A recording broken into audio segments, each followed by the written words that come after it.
तो उस दृष्टिकोण से सांत्वना देती हुई धर्मदास जी से कहती है, सेठ जी रो मत है, लगता है आपका किसी ने पैसा चुरा लिया, यात्रा का खर्च नहीं रहा, और आपका भगवान ने कितना दे रखा है, आप कितना पैसा ले जाओ और कोई बात नहीं, और देगा भगवान, हमने चोर तो चोरी कराया करे, उनका तो नाश होया करे, आप और ले जाओ धन में, नाटू कोई नहीं।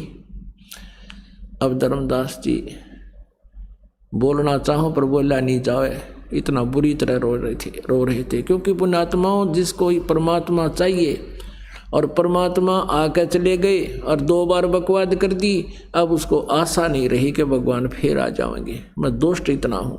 और 2-3 दिन की वार्ता में ये क्लियर हो गया कि मनुष्य जीवन केवल परमात्मा प्राप्ति के लिए ही है, और पिछले संस्कार भी जोर देते हैं।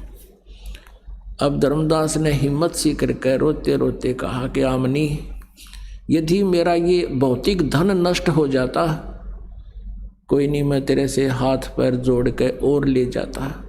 आज मेरा वो धन चुराया गया जो कभी नहीं मिलेगा, और वो मिले नहीं, मैं जी नहीं सकता। तब उसने आमनी ने पूछा, ऐसा कौन सा धन गुम हो गया? धर्मदास जी ने फिर रोते रोते सारी कथा सुना दी। भगवान थे, मैंने ऐसे ऐसे अपने उस गलत ज्ञान के आधार से परमात्मा के साथ चीटिंग कर दी, सारा ज्ञान सही आत्मा मानने पर मन नहीं मान्या, और इसलिए रो हूँ कि ईब भगवान मिले को नहीं, और वो मिले नहीं, यो ज्ञान एक आने का नहीं जो हमें प्राप्त था, या भक्ति ठीक नहीं, और वो भक्ति मुझे मिली नहीं, मैं कैसे जीऊँगा। अब आमनी देवी बुद्धिमान थी, कहने लगी तू बिजनेसमैन होकर, लाला जी होकर सौदा चूक गया। रामकृष्ण हृदय सी हमारी रिश्तेदारी थी, उनका भी तो ज्ञान सुना था, ज्ञान सुन के उन पर हम आसक्त थे, अरिसा बढ़िया ज्ञान भगवान सुनागे, आप चुके क्यों करें। तब धर्मदास जी कहता है कि जिंदगी में पहली बार घाटे का सौदा हुआ मैंने, आज तक मैं सौदा नहीं चूका था, इसलिए रो रहा हूँ कि मैं चूक गया, और ये सौदा, ये घाटा पूर्ति मेरी हो को ना, मैं जी नहीं सकता। आमनी भी रोने लगी कि भगत का बुरा हाल हो गया। ऐसे 6 महीने बीत गए। धर्मदास जी जरा सा आहार खावे मुश्किल से, और यूँ देखे जैसे बेलनी श्री राम के दर्शनार्थ टकटकी लगाए बैठी रहा करती थी। सब काम काज छोड़ दिया, बैठ जाता अपने मकान के बाहर, सबके चबूतरे हुआ करते, वहाँ बैठा करते छाया में, वहाँ बैठ जाता और यूँ देखता कोई भी साधु संत दिखाई देता, नंगे पैरों जाता दौड़ा दौड़ा, और यूँ देखता ना वो तो नहीं है।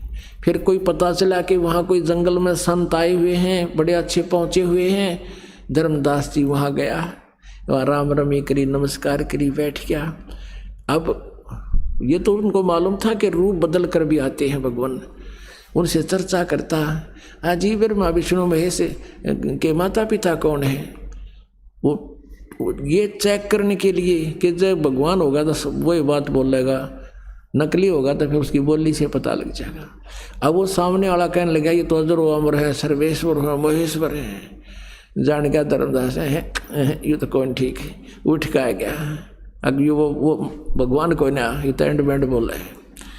अब इस प्रकार उसने 6 महीने बिता दिए। अब 6 महीने जब बीत गए, उसकी परमात्मा ने प्रेरणा की उसकी पत्नी में।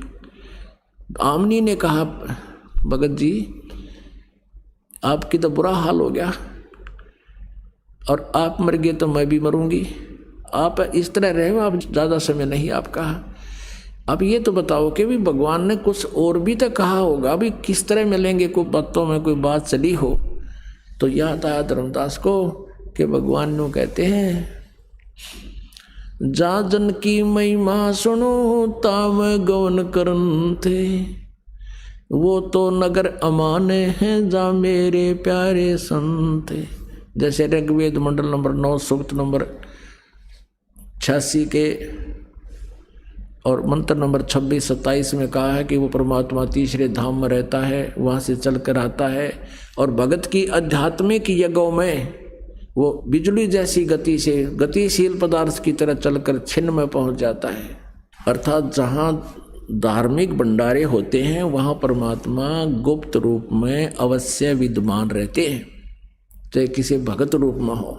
न तो यू काड़ आग ला दे कि तो ना दे, तो पुण्यात्माओं, परमात्मा चाहते थे कि इस कलयुग की तीसरी पीढ़ी तक परमात्मा में आस्था बनी रहे और ये भगवान को चाहते रहें, क्योंकि अब ये समय है परमात्मा के पाने और मोक्ष कराने का। यहाँ तक इस भक्ति को खींच कर लाना था मालिक ने। तो धर्मदास कहने क्या, भगवान कहते भाई कि तो धर्म भंडारी होते हैं वहाँ, वो अवश्य जाता हूँ मैं सब जगह और ज्ञान सुनाता हूँ वहाँ सबको। उसकी पत्नी कहने लगी, आपका ओला बोला धन पड़ा, निरा धन, आपका कितने पैसे हैं, आप भंडारा करते हो सकता भगवान आ जाओ। उसने कहा 1 दिन का, धर्मदास ने 3 दिन का रख दिया और सब जगह साधु संतों के पास संदेशा भिजवा दिया। अब भंडारा शुरू हो गया। पहले दिन सब भोजन चले गए साधु संत भगत, पर धर्मदास देख रहा है कि मालिक तो नहीं आए। दूसरे दिन भी चलाया, वो भी सब खाकर चले गए, भगवान नहीं आया। तीसरे दिन भी देखा परमात्मा नहीं है। आफ्टरनून होगी, भंडारा चल रहा है, कुछ भगत शेष रहते हैं, संत भोजन खाना। तब धर्मदास ने अंतःकरण से सोच लिया परमात्मा आए नहीं। हे भगवान, अगर आज आपने दर्शन नहीं दिए, आगे आपके दास का जीवन नहीं, आत्महत्या करूंगा। अब मैं जी नहीं सकता दाता, जीवों की सांस में वो भक्ति मैं कर नहीं सकता जो पहले कराया करता, एक आने की नहीं और मिली नहीं, वो मिली नहीं जो यथार्थ है। अंत आत्मा से रोया, कति मन में ठान ली कि एक बार न विदा कर दूं और मैं आत्महत्या करूंगा। वो तो अंतर्यामी है, इतनी देर थोड़ी लगाते हैं। कहते हैं वही जंदे का बदन शरीरम, कदम वृक्ष के तीरम। ओए होए, थोड़ी सी देर में क्या देखा, 100 फुट की दूरी पर एक कदम का पेड़ था, उसके नीचे वही जिंदा महात्मा के रूप में परमात्मा विराजमान है। धर्मदास की ऐसी दृष्टि गई और नंगे पैरा भाग लिया। अन्नु देखा कहाँ वही हैं, शरणा में पड़ गए, नो सीने का लगा दिया। अन्नु कहे भगवान इनका छोड़ कर ना जाइयो, बुरी तरह चपट गए परमात्मा के। भगवान बोले धर्मदास इन फारिग कर दे सारे ने, इन नकलिया न जान दे ना, बीच में मैं कथा शुरू करूँगा ये इतने बिचला देंगे, ऐसा नहीं झूठ बोले। इनको सबको विदा कर, फिर मैं बताऊंगा यथार्थ कथा। उनको सबको विदा किया, परमात्मा को लेकर घर में गए। अपनी पत्नी से कहता है आमनी आजा, मेरा आज धन पा गया, वो खुआ हुआ धन मुझे मिल गया। एक पैर धर्मदास जी ने, एक आमनी जी ने पकड़ दिए भगवान के, दोनों बैठकर रोने लगे। आमनी जी कहने लगी भगवान आपका बच्चा तो बहुत भी नर्म हृदय का, नर्म आत्मा का व्यक्ति है और आपने इसको 6 महीने तक दुखी कराया। ये तो मैं इसको सांत्वना देती रही ना तो यूँ मर जाता। भगवान आपने ऐसा नहीं करना चाहिए था। परमात्मा बोले आमनी देवी बेटी, ये अज्ञान आधार से घना निकम्मा हो गया था। जैसे लोहे को गर्म करके फुल गर्म कर लिया जाए, फिर उस पर चोट मारे तो वो ठीक जो यंत्र बनाना चाहता है, जो औजार बनाना चाहता है, इंस्ट्रूमेंट, वो बन जाता है। और लोहा जब तक गर्म ना हो उस पर बेशक चोट मारो असर ना होता। तो बेटी यू 6 महीना में इसका लोहा गर्म हो गया। अब मैंने इसको ताव दिया है, अब इसको ताव दिया है, अब मैं जो कहूँगा सारी मानेगा ना। तो वकील हो रहा था काल का, बेटी मैं इसके साथ था, मरण थोड़ा दूँ मैं इसको। कहते गुरु कुमार है ये गड़गड़ काटे खोट, अंदर हाथ सहारा दे के ऊपर मारे चोट।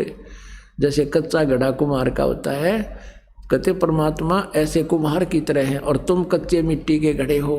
पहले नीचे एक हाथ दे देता है कुम्हार, एक कपड़ा सा बांध के और नीचे हाथ देकर ऊपर नौकरा पट पट पट, और जब नीचा हाथ ना और नो कर देता आर पार पट पट है। तो परमात्मा कहते हैं अगर मैं पहले तुम्हारे हाथ हटा लेता हूँ नीचे और फिर तुम्हें थोड़ा बहुत कष्ट पीड़ा इसलिए देता हूँ कि तुम्हारा यू बाकापन ठीक हो जा, तुम्हारे अंदर से दोष दूर हो। कुम्हार उस गढ़े को सही सुचारू ना बनावे और उसमें जरा सा भी टेढ़ापन हो जाए, एक अन्य का ना बिकता वो। तो परमात्मा कहते हैं इसलिए आपको थोड़ा बहुत कष्ट भी इस मार्ग में रहे तो गॉड गिवन समझना।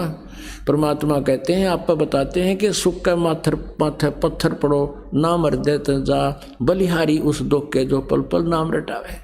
परमात्मा कहते हैं कि हे भगवान, ये डिमांड किया करो मालिक से, हे प्रभु ऐसा सुख भी ना देना जिसे तेरी भूल पड़ जावे। आग लगो इसे सुख का जिसे भगवान का नाम भूल पड़ जावे। हे परमात्मा उस दुख के जो पल पल नाम रटावे। ऐसा कष्ट बेशक देते रहना भगवान, तेरी याद बनी रहे। फिर धर्मदास जी को और आमनी जी को परमात्मा ने पुनः सृष्टि रचना सुनाई, दोनों ने उपदेश लिया। अब धर्मदास जी कहने लगे, ये भगवान एक बात बताऊं? हाँ बता भाई। तो अब क्या कर ले इस मन का? ने बोला, भगवान आपका सतलोक कहाँ है? वो हमने कभी सुना नहीं, देखा नहीं, और मालिक भी चाहते थे गवाह बनाना।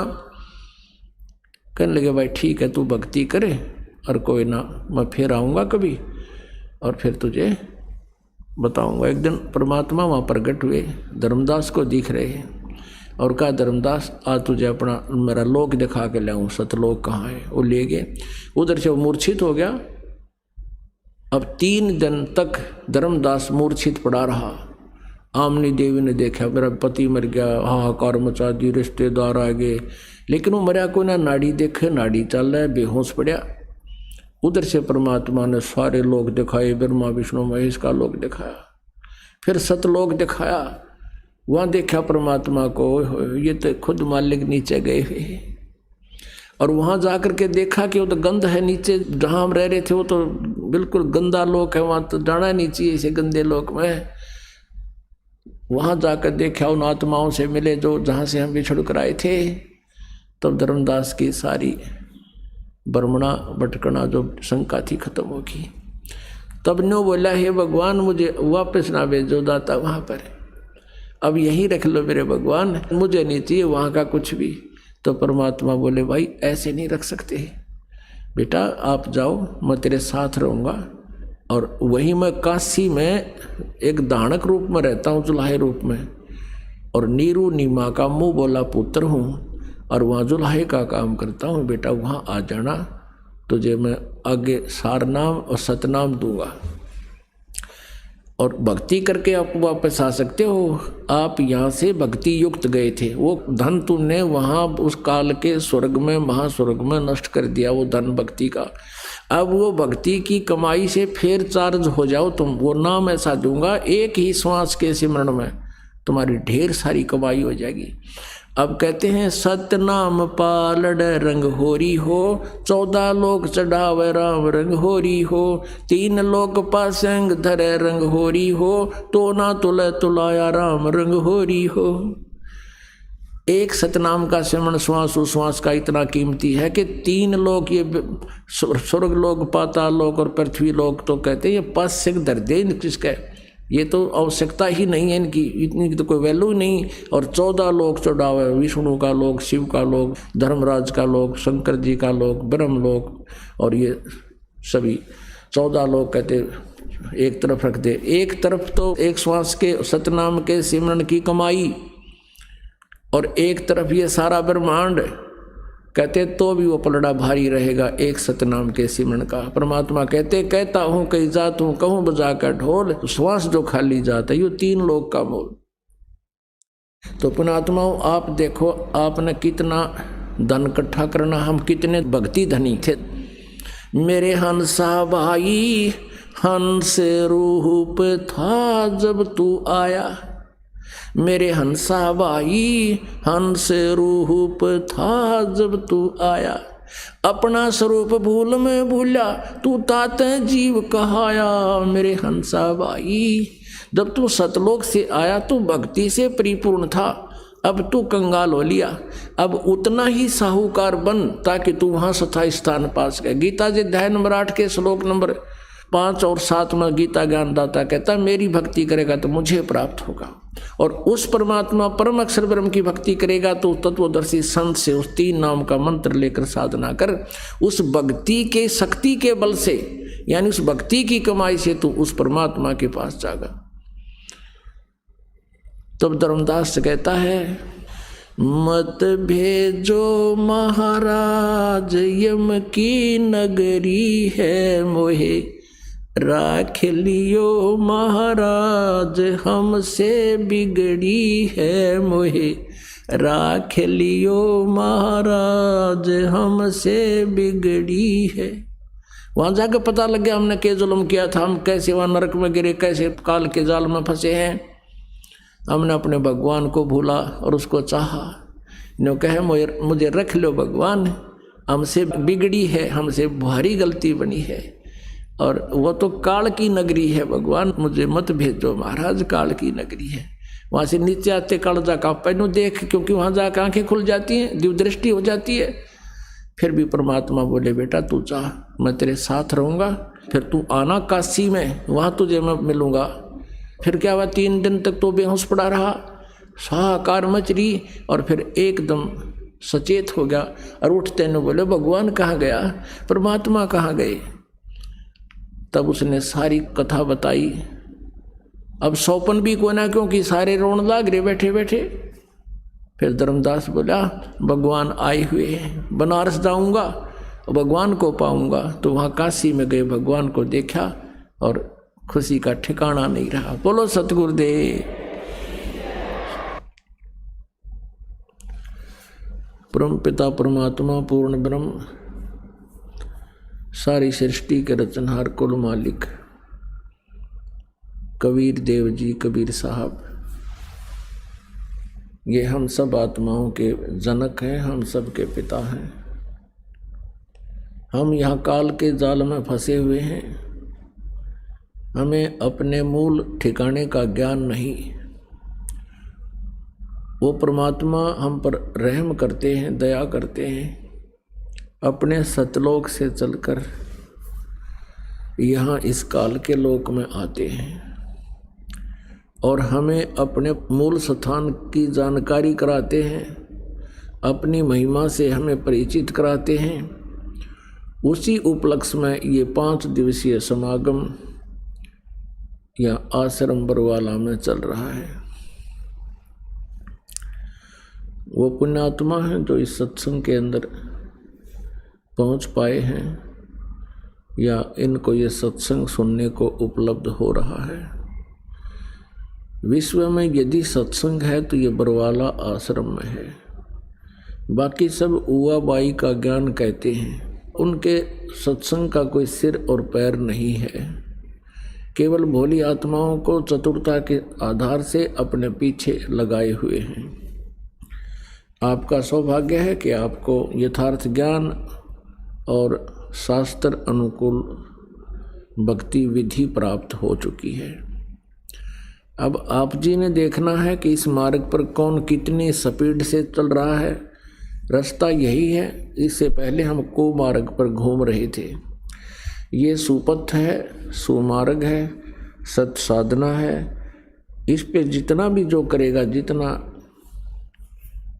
तीव्र गति से इस पर चलेगा, अर्थात ज़्यादा से ज़्यादा सुमन सेवा, दान, भक्ति सेवा करेगा, वो परमात्मा के निकट शीघ्र पहुंच जाएगा।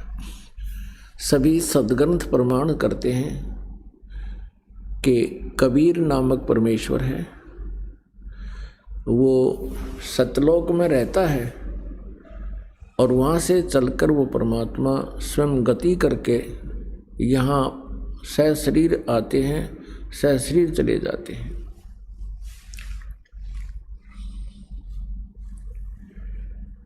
पुण्यात्मा, पवित्र चारों वेद और परमेश्वर के द्वारा दिया गया वो सूक्ष्म वेद, पवित्र श्रीमद् भगवत गीता, ये स्पष्ट करते हैं कि वो परमेश्वर पूर्ण ब्रह्म जो है उसी की पूजा करनी चाहिए, उसी से मोक्ष होगा।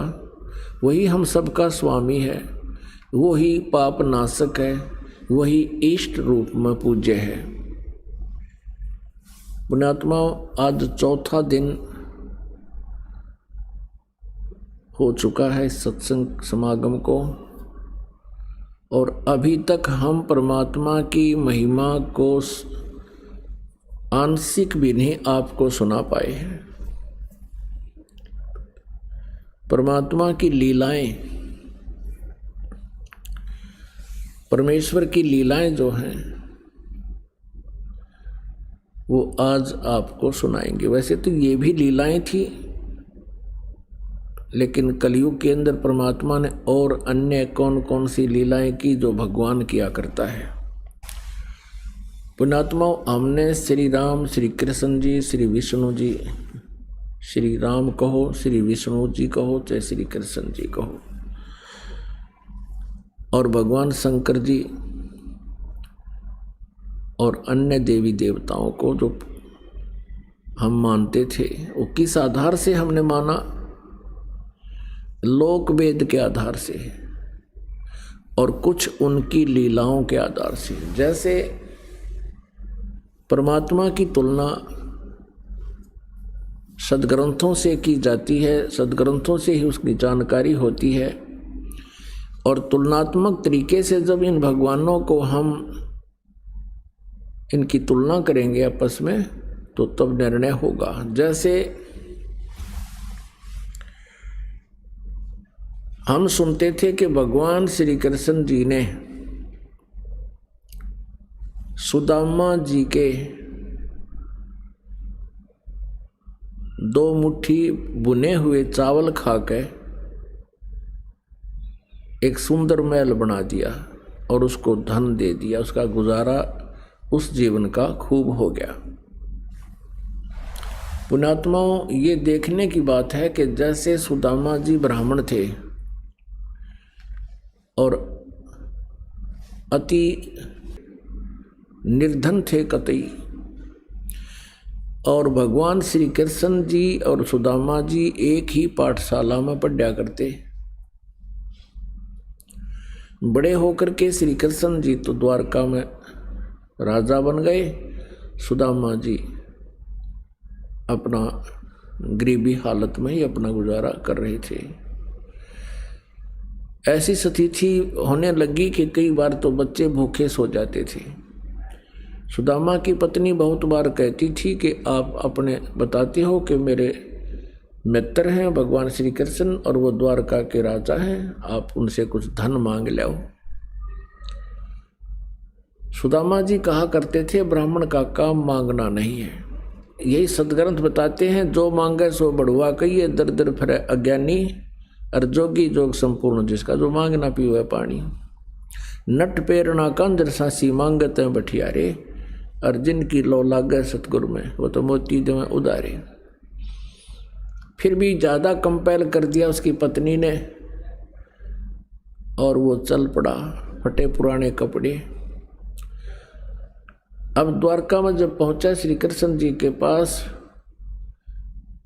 श्री कृष्ण जी ने कहा, क्योंकि जैसे जाते थे रिश्तेदारों को जाते, कोई तो बर्फी ले जा, कोई लड्डू ले जाता है, पहले कसार भून के ले जाया करते थे, और कुछ व्यवस्था ठीक होने उसकी पत्नी ने चावल भून के दे दिए थोड़े से।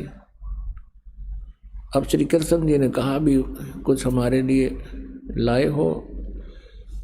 उसने वाला कोली पोटली के दिखावे। भगवान श्री कृष्ण ने देख लिया और वो आहार किया। श्री कृष्ण जी ने पूछा कि आपकी क्या व्यवस्था है, आप परिवार ठीक है, कुशल है? तो सुदामा जी कहने लगे, भगवान आपकी कृपा से कोई कमी नहीं किसी वस्तु की। अब उधर से श्री कृष्ण जी ने देख लिया फटे पुराने कपड़े, वो जान गए थे गड़बड़ हो रही है सारी, पर यो महान आत्मा है, ये कुछ नहीं कहेगा। उधर से पीछे से श्री कृष्ण जी ने अपना इंजीनियर बुला लिया विश्वकर्मा, और सुदामा जी का महल बनवा दिया वहाँ पर। 5-7 दिन सुदामा जी को वहीं रखा, अपने मित्र के आप पैर धोए, स्वच्छ का अच्छे कपड़े पहना दिए, और साथ में 8वें दिन वो चलने लगे। जब सुदामा जी कहने लगे, अच्छा मित्र अब मैं चलता हूँ, और अच्छा जाओ। अब रास्ते में आके सुदामा जी का थोड़ा दोष आ गया था कि वह देख लिया मित्र मेरी स्थिति को वो नहीं देख सका, मेरी क्या हालत हो रही है। और मेरे से पूछा है और कुशल है, क्या उसको नहीं दिखाई दे था? यानी इतना सा दोष आया था, क्योंकि मन बड़ा उस्ताद है। इतने में क्या हुआ कि वो नए कपड़े पहन रहा था, रास्ते में लुटेरों ने सोचा कोई सेठ है, उसके वो कपड़े भी तार लिए, कति एक लंगोटी में छोड़ दिया। इस चल पड़ा वहाँ था लंगोटी में। और फिर कोसरा श्री कृष्ण जी ने देखा मित्र, और मेरे तो पूछा नहीं का और कुशल है। मेरी कुशल तो वह सामने दिखाई थी उसने। अब कहने का भाव ये है कि ज़्यादा विस्तार ना करें। तो वहाँ जाकर देखा तो अपनी झोंपड़ी के स्थान पर महल को देखकर आश्चर्यचकित रहा।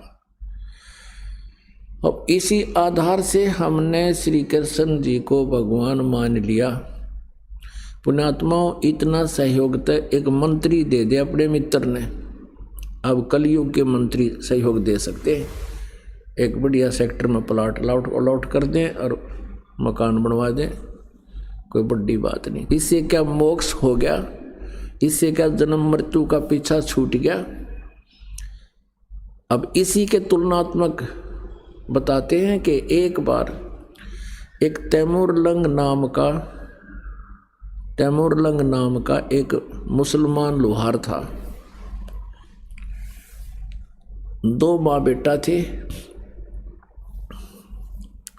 पिता की मृत्यु हो चुकी थी, गरीबी घनी थी।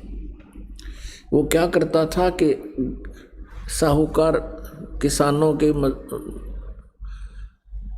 भेड़ बकरियों को चराने के लिए ले जाता था जंगल में, और उससे वो साल भर में या 6 महीने में उसको अन्न दे देते थे। पहले ऐसा ही होता था।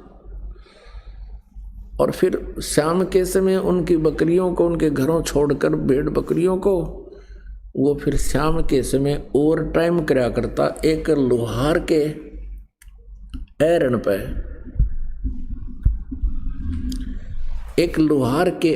पे ऐसे घण मारन की ओवर टाइम सेवा कराया करता। वो भी उसको कुछ मेहनताना पार्ट टाइम दे दिया करता। और उसकी माता जो थी बहुत साध्वी थी, धार्मिक थी। कोई भी अतिथि आ जाता था द्वार पर तो उसको खाना खाए बनकर नहीं जाने देती थी, करबद्ध हो जाती थी, भोजन पाओ। और बहुत ही अच्छी नेक बहन थी। एक दिन क्या हुआ कि तैमूरलंग जंगल में भेड़ बकरियां चरा रहा था। उसने खाना खा लिया था, 1-2 रोटी जैसी गर्दन ले गया था, वो खाना खा चुका था। उसी समय परमेश्वर एक जिंदा महात्मा का रूप बनाकर, एक साधु यानी मुसलमान फकीर होते हैं जिंदा, और तैमूरलंग के पास खड़ा हो गया। तैमूरलंग ने कहा, महाराज अभी अभी मैंने खाना खाया है, भोजन की सुनाओ। परमात्मा ने कहा, भाई भूख लग रही है, भूख लगी है। कहने लगा, भगवान आप यहाँ बैठो, अभी साथ में गांव है, यही हमारे निकट ही घर है, ये साथ ही, और मैं अभी खाना लेकर आता हूँ। और साथ में ये भी प्रार्थना की कि हे महात्मा जी, इन भेड़ बकरियों को ध्यान रखना, ये गुम ना हो जाए, हम बहुत गरीब व्यक्ति हैं, 1-2 बकरी भी गुम होगी तो हमसे इनकी कीमत पूरी नहीं होगी। परमात्मा ने कहा, बेटा मैं खूब रखवाल करूँगा, तू जा। दौड़ा आया, अपनी माँ से कहा, माँ, क्योंकि जैसा बच्चा घर में देखता है वैसी ही भावना उसकी विचार बन जाती है। अपनी माता से कहा कि माता जी ऐसे एक महापुरुष आए हैं, संत हैं, फकीर, और भोजन चाहते हैं। उसकी माँ ने तुरंत 2 रोटी का आटा था घर में, बस 2 रोटी बनाई, जल का लोटा हाथ में ले लिया। माता ने कहा, बेटा तू बकरी सुन्नी छोड़ कर क्यों आ गया? एक दो बकरी भी गुम होगी बेटा, हमसे उनकी कीमत पूरी नहीं होगी। तो उसने कहा माता मैं महात्मा से प्रार्थना करके आया हूँ कि संभाल के रखना। वो कह रहा था बेटा मैं खूब रखवाल करूँगा। माता ने सोचा कि मैं चलती हूँ, महात्मा के दर्शन भी कराऊंगी, आते समय ये लोटा ले आऊंगी। अब वहाँ जब पहुँचे तो महाराज जी बैठे थे, परमात्मा विराजमान थे। माई ने रोटी रख दी आगे और लोटा जल का रख दिया और कहा महाराज जी हम घने गरीब हैं, ऐसा आशीर्वाद दो महात्मा, हमारे पास कुछ धन हो जा। परमात्मा रोटी खाने लागे। एक रोटी खाई थी दाता ने, इतने में माई ने 6 बार प्रार्थना कर दी, ये भगवान हम घने गरीब हैं, ये परमात्मा हमें कति रोटी भी ना मिलती कई बार ते, कुछ दया बख्शी हो, कुछ आशीर्वाद दियो। खाना खा के और पी के पानी जल मालिक ने वहाँ बेल या जैसे बकरी बांधन की बेल होया करे, ये भैंस भूस गाय कोई बांधते हैं लोहे की, और बकरियां की होती है पतली पतली सी, बिल्कुल पतले तारों की बेल बनी होती है। वह बेल उठाई, वह चैन, और उसको 4 बार मोड़ लिया, इतनी रहेगी वह, और खड़ा होकर उसके पुत्र के उस तैमूर लंग का परमात्मा ने पीठ में न्यू करके 7 1 2 3 7 मारी, और फिर 2 मारी, फिर मारी लात और मुके। माई ने सोचा यू महाराज जी तो नाराज हो गया, दी खैर कह यू मेंटल है, बता बे मतलब मेरे बेटे ने पीटन लाग गया। तो माई ने कहा महाराज जी मेरे पुत्र ने कोई गलती कर दी। परमात्मा ने कहा माई तेरे पुत्र को 7 पीढ़ी का राज दे दिया है, तुम्हारे को 7 पीढ़ी का राज बख्श दिया है, ये 7 जो संगल मारी है और फिर लात और मुक्के मारे हैं, उसके बाद तुम्हारा राज्य टुकड़ों में बट जाएगा। पुणात्मा तैमूर लंका पोता था बाबर, और उससे लेकर के औरंगजेब तक 7 पीढ़ी ने दिल्ली का राज कराया, और औरंगजेब के बाद फिर ये इनका राज्य छोटे छोटे टुकड़ों में विभाजित हो गया था। ये तो इतिहास साक्षी है।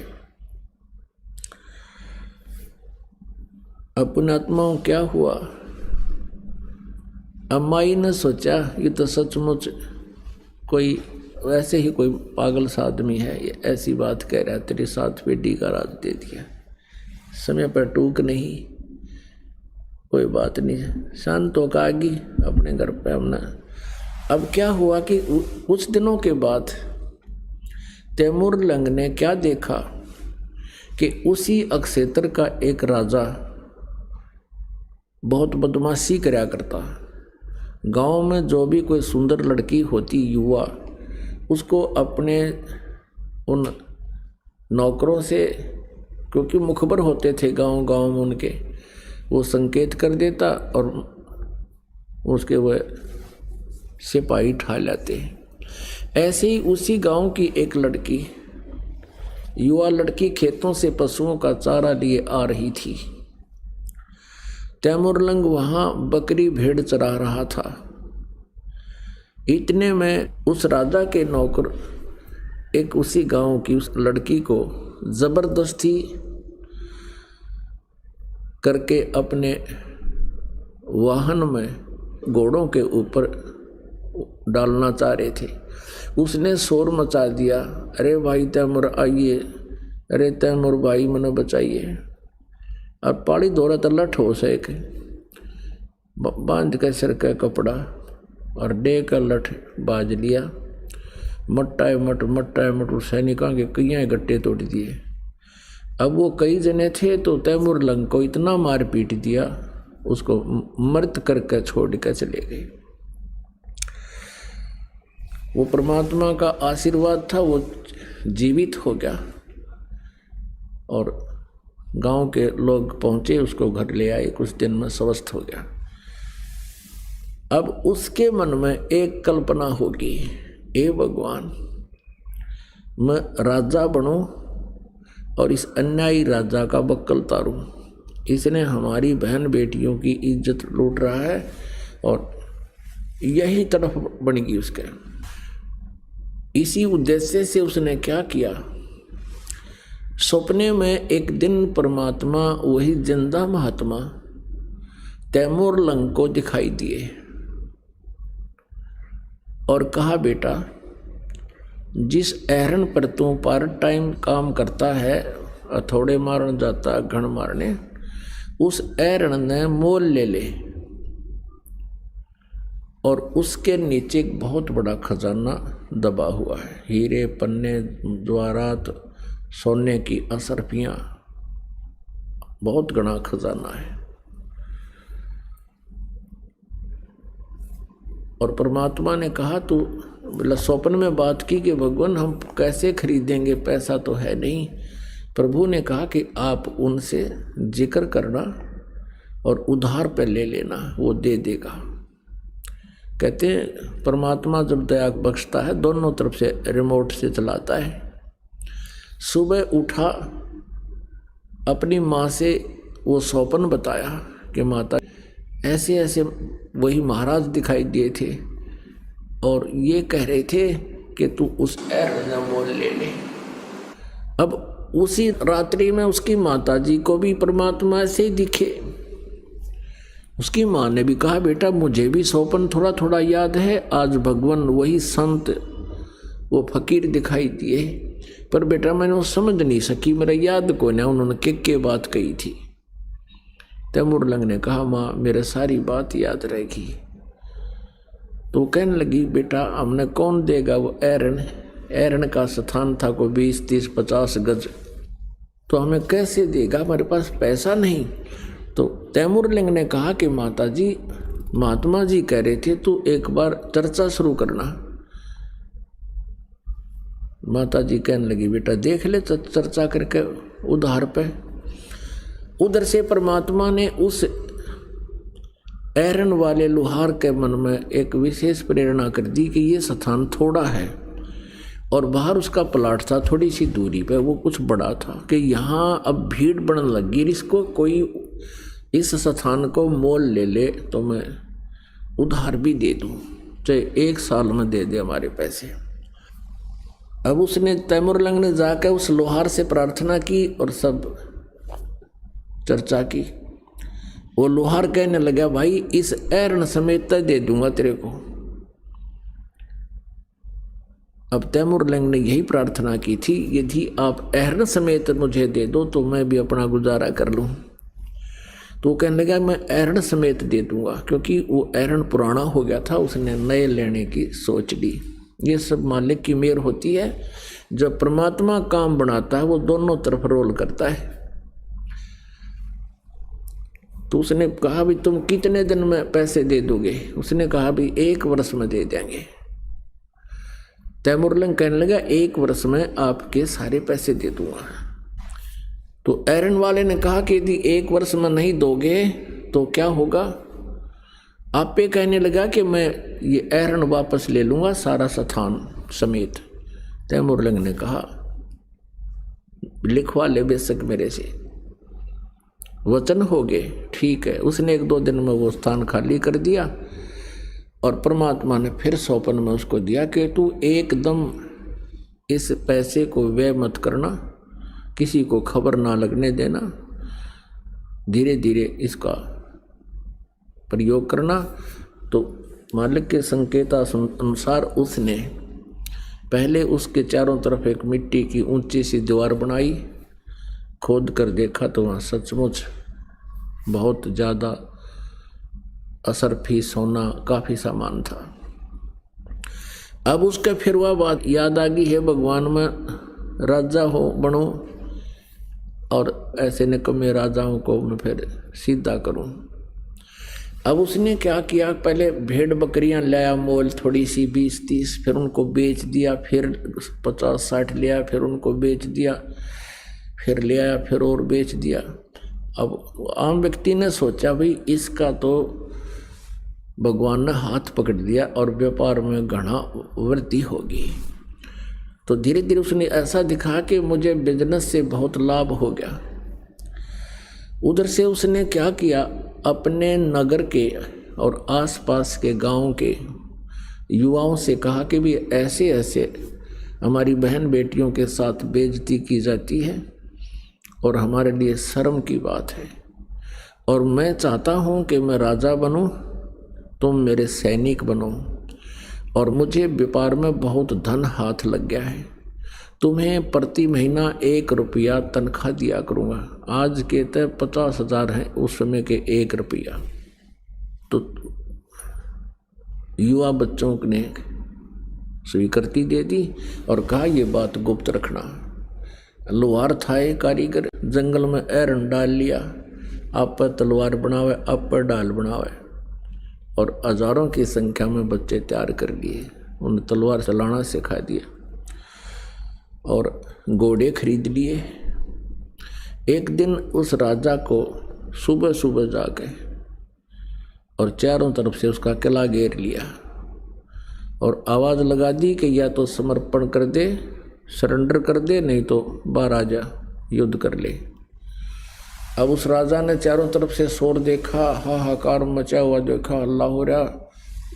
अपने मंत्रियों से कहा, मंत्रियों देखो ये क्या हो गया। मंत्रियों ने बताया कि राजा ना जाने कितनी सेना है, कोई अंत नहीं। परमात्मा ने इतनी सेना दिखा दी, 1000 आदमियों के, और इसे दिखा दी दोनों 20,000 आ रहे हैं चारों तरफ।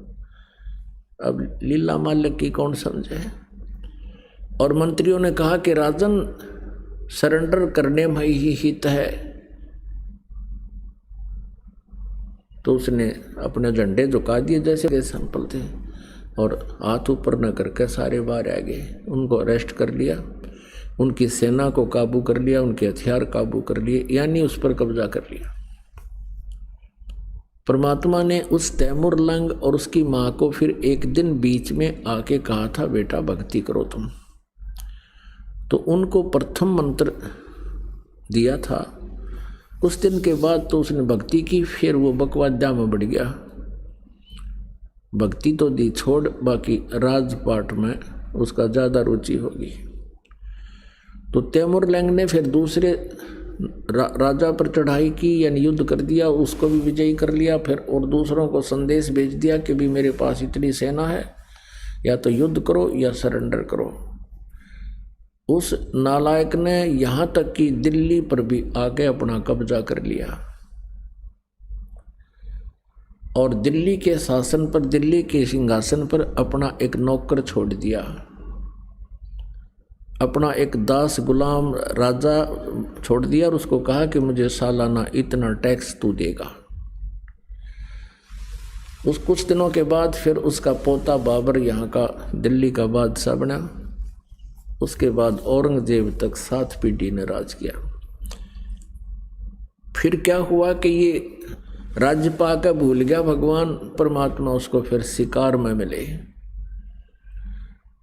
और शिकार में उसके साथ ऐसी घटना की कि उसका घोड़ा बहुत दूर चला गया, प्यासा मर गया, कहीं पानी नहीं, जान निकलने को होगी। परमात्मा नजर आए, साधु संत दिखाई दिए, वहां पहुंचा के शायद यहाँ कोई जल मिले। तब परमात्मा उसी रूप में आगे, जिस रूप में उसको उस दिन मिले थे, जिस दिन उसके पास शाम की रोटी नहीं थी। जब परमात्मा को देखकर चरणों में गिर गया वो तैमूर लंग, हे भगवान आपने मौज कर दी, आपका आशीर्वाद फल गया, आपका बेटा राजा बन गया। परमात्मा बोले दूर हो जा कमबख्त, दूर हो जा यहाँ से। अरे दुष्ट आत्मा, मैंने क्या यही इसीलिए तेरे को राज्य दिया था? तूने कितने जो जन मेरी शरण है ताका हूँ मैं दासे, गेल गेल लाग्या फिरूँ हूँ जब तक धरती आकाश। हमने यहाँ तुलना करनी है कि हमने अभी तक श्री कृष्ण और सुदामा के सांग भी देखे, इनके रागनी गानियाँ भी देखे सुने, इनके नाटक भी। रोटी खा के रोटी तमर लंकू दीनी ताते सात बादशाही लीनी। एक रोटी खा के 7 पीढ़ी का राज दे दिया। तो पुण्यात्मा, हमने परमात्मा का ज्ञान ही नहीं था, परमात्मा के विषय में हमें जानकारी ही नहीं थी। हम जो भगवान नहीं थे इनको भगवान मानते थे। किनको? ब्रह्मा जी और विष्णु जी और शिव जी को। ये प्रभु नहीं है, ये कंप्लीट गॉड नहीं है, लेकिन हम लोक वेद के आधार से इन्हें परमात्मा मानते रहे, इनकी पूजा करके अपना जीवन नष्ट करते रहे। अब पुण्यात्मा वही समस्या फिर आती है कि पवित्र हिंदू समाज की पुण्यात्माएं ब्रह्मा विष्णु महेश को महेश्वर मानते हैं, सर्वेश्वर मानते हैं, सबके मालिक मानते हैं, अजर व अमर मानते हैं, इनके माता पिता नहीं ये भी मानते हैं। अब यहाँ थोड़ा सा और आपको कंसेप्ट क्लियर करेंगे, क्योंकि सुबह भी करा था, अब भी करना पड़ेगा, क्योंकि ऐसा टॉपिक हो जाता है। और दास का उद्देश्य है कि इस ज्ञान को प्रत्येक के अंतःकरण में प्रवेश कर दूं, चाहे किसी भी तरीके से बने। तो ये कह देना कि ब्रह्मा विष्णु ये भगवान नहीं हैं और हम इनकी पूजा करते थे, यदि इतना ही कह के छोड़ दिया और कोई पुण्यात्मा इस प्रकरण को कहीं सीडी या कहीं टीवी चैनल पर सुन रहा हो तो वो वहीं पर टीवी बंद कर देगा। लेकिन अब ये प्रमाण दास दिखाएगा तो वो टीवी बंद नहीं करेगा, 1-2 को और भी बुला लेगा कि आ जाओ सत्संग आज सुनने को मिला मुझे। आपको सुबह भी दिखाया था, अब फिर दिखाते हैं कि ये ब्रह्मा और विष्णु को ये ज्योति निरंजन काल ब्रह्म ये कहता है कि तुम अपने आप को भगवान कहते हो, तुम भगवान नहीं हो, तुम ईश नहीं हो, तुम मालिक नहीं हो। ओए होए, ये दास नहीं कह रहा, अपनी पवित्र शिवपुराण कह रही है, जिनको हम भगवान की महिमा युक्त शास्त्र मानते रहे हैं और मान भी रहे हैं। एक बार क्या होता है कि ब्रह्मा और विष्णु जी में इस बात पर झगड़ा हो गया। ब्रह्मा जी कहते हैं कि विष्णु, मैं सारी सृष्टि रचने वाला हूँ और तू मेरा पुत्र है और तू मेरा सत्कार कर, मैं तेरे द्वार पर तेरे घर आया हूँ। विष्णु जी कहता है कि मैं तेरा बाप हूँ और तू मेरी नाभि कमल से उत्पन्न हुआ है, तू मुझे कैसे तू बेटा कहता है। इस बात पर दोनों का झगड़ा हो गया। तो ये काल जो है ब्रह्म, ये शिव रूप धारण करके ये सबके समक्ष नहीं आता, ये गुप्त रहता है और अपने कर्म और जन्म को अलौकिक बताता है। वो इस तरह अलौकिक हैं इसके जन्म, ये कर्म, कि ये स्वयं सीधे अपने स्वरूप में किसी को दर्शन नहीं देता, इसने प्रतिज्ञा कर रखी है। तो ब्रह्मा और विष्णु का झगड़ा हो रहा था, भगवान शिव ने बीच में सतम ठोक दिया, एक पिलर बहुत लंबा चौड़ा सफ़ेद। तो वो दोनों का युद्ध समाप्त हो गया। फिर वो ऊपर नीचे उसकी खोज करने लगे। फिर इतने में शिव रूप में वो काल ब्रह्म इनका पिता प्रकट हो गया। अब ये ब्रह्म कहता है ब्रह्मा और विष्णु को कि तुम ईश नहीं हो और तुमने अपने आप को ईश मान लिया, स्वामी मान लिया। बहुत ही अद्भुत हो मिश्रकृत हिंदी टीका सहित और खेमराज श्री कृष्ण दास प्रकाशन बम्बई द्वारा। सत साहिब सभी भक्तों को, जो भगत मेरे चैनल में पहली बार आए हों तो चैनल को सब्सक्राइब और वीडियो को लाइक ज़रूर करें। सत साहिब।